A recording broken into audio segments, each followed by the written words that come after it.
সংস্কৃতি বিরোধী আস্ফালন রুখে দেবে কবিতা, এই প্রতিপাদ্য নিয়ে এবারের জাতীয় কবিতা উৎসব। আমাদের জাতীয় কবিতা উৎসবের প্রতিটি উপকমিটি হয়েছে, যার যার মতো কাজ চলছে। আপনারা দেখছেন রেজিস্ট্রেশনও চলছে। আমরা যথারীতি ফেব্রুয়ারির 1-2 তারিখ আমাদের উৎসব পালন করব।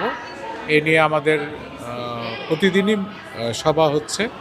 প্রচুর রেজিস্ট্রেশন ইতিমধ্যেই আমাদের প্রায় 300-র কাছাকাছি হয়ে গেছে।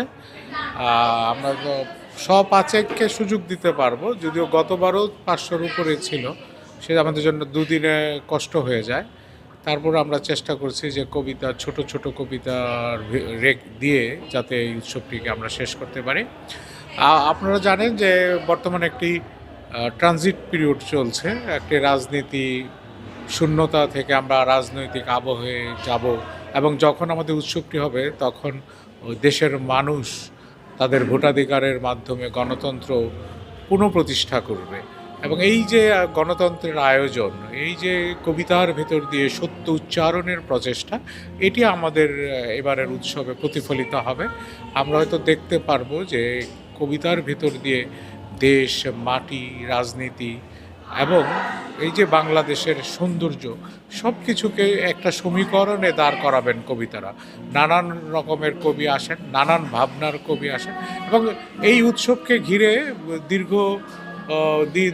দীর্ঘ সময় ধরে যেহেতু উৎসবটি চলে নিয়মিত, সেহেতু একটা কবিদের মধ্যে একটা আকাঙ্ক্ষা থাকে। এটা আগে আমরা বলে থাকি যে কবিদের মহাসমাবেশ। এইটি উদ্দেশ্য করে দেশের প্রত্যন্ত অঞ্চল থেকে কবিরা আসেন এবং তারা যার যার মতো নিজেদের ভাবনা উপস্থাপন করেন, নিজেদের মধ্যে পরিচিত হন এবং একটি বন্ধন তৈরি হয়।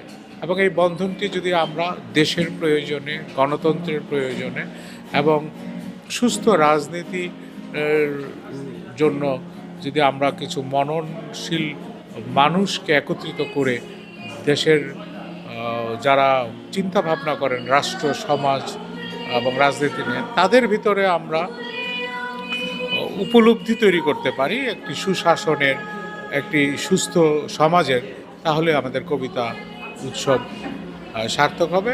আমরা চাই কোনো গোড়ামির ভিতরে দিয়ে যেন দেশ এগিয়ে না যায়। দেশের স্বচ্ছতা, সবার অধিকার রয়েছে বাংলাদেশে। এটা সে যে ধর্মেরই হোক, যে বর্ণেরই হোক, তার জনসংখ্যার পরিমাণ যত কম হোক বেশি হোক, কিন্তু সবার অধিকার সমান। এটি সাংবিধানিক অধিকার, এটি যেন সে প্রতিষ্ঠিত করতে পারে। ধন্যবাদ।